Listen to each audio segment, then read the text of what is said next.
નમસ્કાર. આજે આપણે એક એવી અદ્ભુત પ્રેમકથાની વાત કરવાના છીએ જે એક સપનામાં શરૂ થઈ અને દેવોના યુદ્ધ સુધી પહોંચી. ચલો, મહાકવિ પ્રેમાનંદની કલમે લખાયેલી આ ક્લાસિક ગુજરાતી ગાથા ઓખા હરણની દુનિયામાં જઈએ. આ એક જ સવાલ પર આપણી આખી વાર્તા ટકેલી છે. એક એવી વાર્તા જેની શરૂઆત પ્રેમથી નહીં પણ શક્તિ અને એક દૈવી શ્રાપથી થાય છે. તો ચાલો આ વાર્તાની શરૂઆત કરીએ. સૌથી પહેલા મળીએ શક્તિશાળી અસુર રાજા બાણાસુર અને એની દીકરી ઓખાને, જેના ભાગ્યમાં કંઈક અલગ જ લખાયેલું હતું. તો આ રીતે આખી વાર્તાનો પાયો નંખાય છે. એક તરફ છે શક્તિશાળી બાણાસુર, જે પોતાની દીકરી માટે જરૂર કરતાં વધુ રક્ષણાત્મક છે, અને બીજી બાજુ છે ઓખા, જેનો આત્મા ભલે દૈવી હોય પણ જન્મ અસુરકુળમાં થયો છે અને એ એકલું અટુલું જીવન જીવી રહી છે. અને બસ આ એક સપનું ઓખાની આખી દુનિયા બદલી નાખે છે. એના દિલમાં એવી તડપ જાગે છે કે એ સપનાના રાજકુમારના પ્રેમમાં પાગલ થઈ જાય છે અને એને મેળવવા માટે વ્યાકુળ બની જાય છે. પણ સવાલ એ છે કે ઓખાનું આ સપનું સાચું કઈ રીતે પડશે?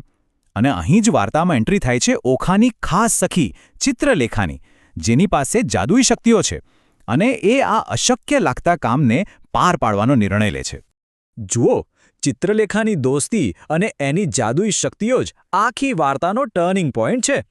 એ પોતાના જાદુથી અનિરુદ્ધને એના પલંગ સાથે જ ઉપાડીને સીધો ઓખાના મહેલમાં લઈ આવે છે. અને પછી તો મહિનાઓ સુધી મહેલની એ 4 દિવાલોની અંદર બાણાસુર કે એના સૈનિકોની નજરથી બચીને એમની પ્રેમ કહાની ચાલતી રહે છે. આ શબ્દો જ બધું કહી જાય છે, નહીં? જે પ્રેમ એક સપનામાં શરૂ થયો હતો એ હવે એક છુપી હકીકત બની ગયો હતો. પણ મહેલની ઊંચી દિવાલો પાછળ છુપાયેલો આ પ્રેમ ક્યાં સુધી ગુપ્ત રહી શકવાનો હતો? અને આખરે એ જ થયું જેનો ડર હતો. આ છુપો પ્રેમ લાંબુ સમય ટકી શક્યો નહીં. જ્યારે બાણાસુરને ખબર પડી અને એણે દીકરીના ઓરડામાં અનિરુદ્ધને જોયો, ત્યારે એના ગુસ્સાનો કોઈ પાર ન રહ્યો.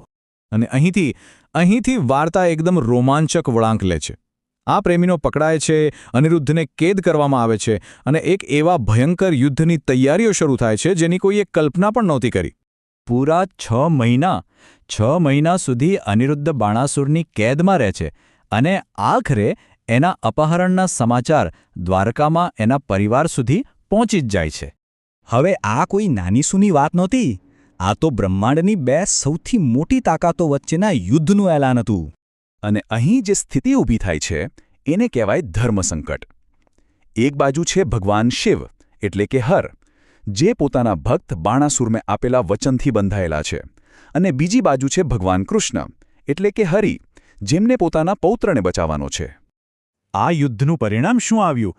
બાણાસુર હાર્યો, એનું અભિમાન તૂટ્યું અને બસ આ પ્રેમીઓના મિલન માટેનો રસ્તો એકદમ સાફ થઈ ગયો.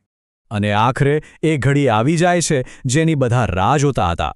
એક ભવ્ય વિવાહ જે ફક્ત 2 પ્રેમીઓને જ નહીં પણ 2 પરિવારોને પણ એક કરે છે. અને આમ જે નસીબમાં લખ્યું હતું એ પૂરું થાય છે. તો સદીઓ પછી પણ ઓખારણની આ ગાથા આપણને શું શીખવે છે? એ જ કે પ્રેમ ભલે એની શરૂઆત એક સપનામાં જ કેમ ન થઈ હોય, પણ જો એમાં સાચી શ્રદ્ધા અને હિંમત હોય તો એ મોટામાં મોટી મુશ્કેલીને પણ પાર કરી શકે છે.